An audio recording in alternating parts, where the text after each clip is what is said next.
absoluta questão de cumprir essas escrituras. E esses seres me dizem que fizeram o que fizeram para que as escrituras se cumprissem.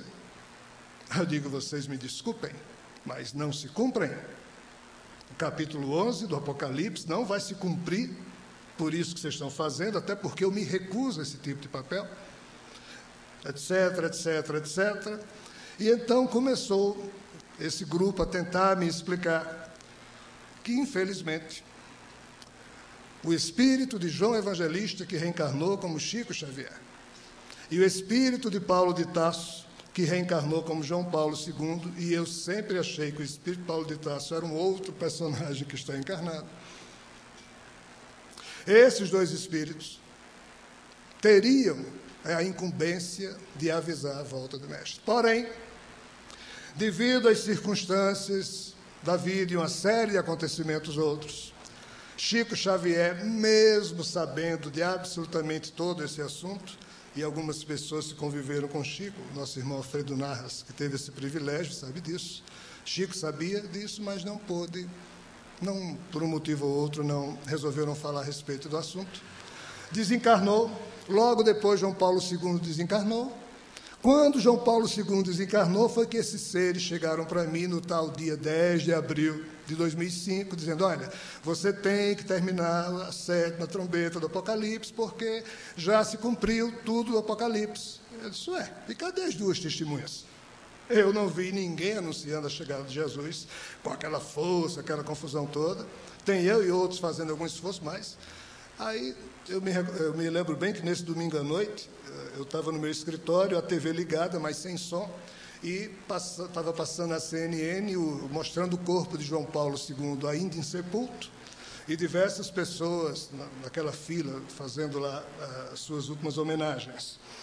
E foi ali que eles disseram, olha, João Paulo II é uma das testemunhas. E foi ali que eles apontaram, me mostraram todo o esforço que João Paulo II tinha feito, através da sua bula, publicada no dia 28 de novembro do ano 1998, chamada Mistério da Encarnação, onde ele convidava todos os cristãos a renovar a sua fé e confiar ardentemente na iminente vinda do Senhor.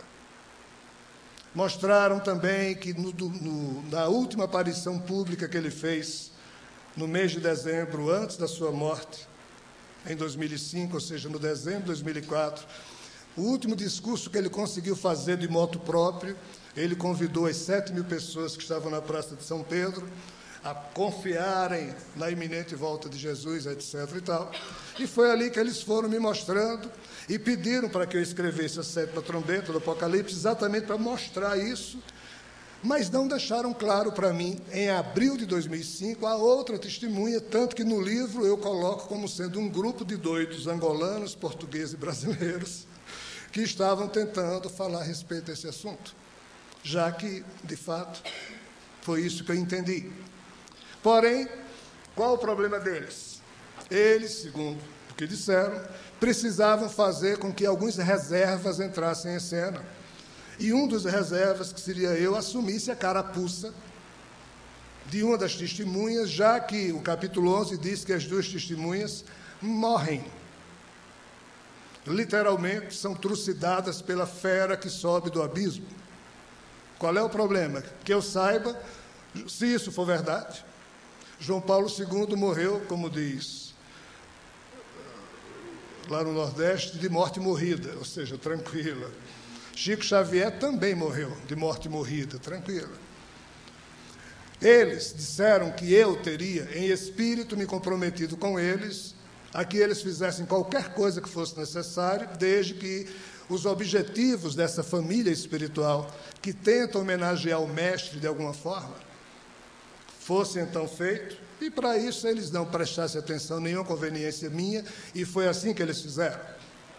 Aí tiveram, então, que, entre aspas, provocar a minha morte, mas a morte no sentido moral, psicológico, ou seja, que eu fosse humilhado, trucidado, pisado, e um monte de ados aí. Né? Aí eu escutei tudo aquilo, né? Eu digo, e aí? E se isso não for verdade? Não, mas confio na gente. Eu digo, eu, cara pálida, confio não. Mas já está feito. Respeito. Eu sou um verme terráqueo, como é que eu vou discutir isso com vocês? Mas continuo a dizer que eu não concordo com isso, eu acho isso uma falta de respeito à miserável condição humana na Terra. Aí eu comecei a provocá-los. Eu disse, se vocês me responderem uma pergunta, satisfatoriamente, eu retiro tudo que penso e estou dizendo a respeito dessa questão. Se vocês não tivessem feito isso, se eu não tivesse feito o que vocês pediram, Jesus deixaria de voltar por causa disso? Óbvio que a resposta deles foi não. Eu digo, então, o que foi feito não tem nada a ver com Jesus, nem com Deus, isso é uma coisa dos conceitos capelinos, ou seja lá de onde vocês sejam. É uma questão de apego a compromissos de família, e essa é a verdade. Eu digo, engraçado, quando nós aqui na Terra temos apegos, isso é chamado de doença. Vocês, porque são seres mais evoluídos que a gente, podem ter esse tipo de coisa. Detalhe, Jesus esteve aqui, não usou o poder que tinha, se submeteu à estupidez humana, não impôs nada do seu jugo, nada das suas opiniões, nem do seu poder, ao contrário, se desconstituiu, tornou-se o mais simples dos homens, se deixou ser violentado pela estupidez humana, e vocês, que me parecem são assessores dele, não homenageiam o esforço que ele nos legou e ficam impondo um tipo de planejamento espiritual, utilizando da farsa e do embuste, como se subordinar as estratégias aos fins fosse algo nobre. E eles calados na minha frente. Mas dizer eu disse, minha vingança. Óbvio que eu sei que ninguém acredita em nada disso. Como eu também nunca tentei convencer ninguém de nada, continuo a falar com absoluta tranquilidade e não tenho esse tipo de expectativa. Mas foi isso que aconteceu. Aí, um deles, o mais baixinho, que pelo menos assim aparecia aos meus olhos, e todo baixinho realmente é mais atrevido, Nelson Granado que o diga. Esse rapaz disse, meu irmão, entenda o seguinte, nós somos grandes amigos. Aí eu não falei, mas eu pensei assim, ei, cara, eu não sou seu amigo.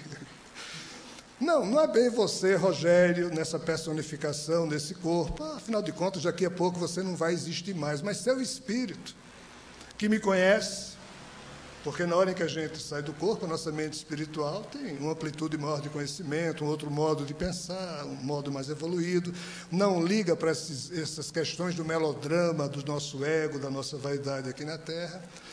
Eu disse, olha, fique tranquilo, porque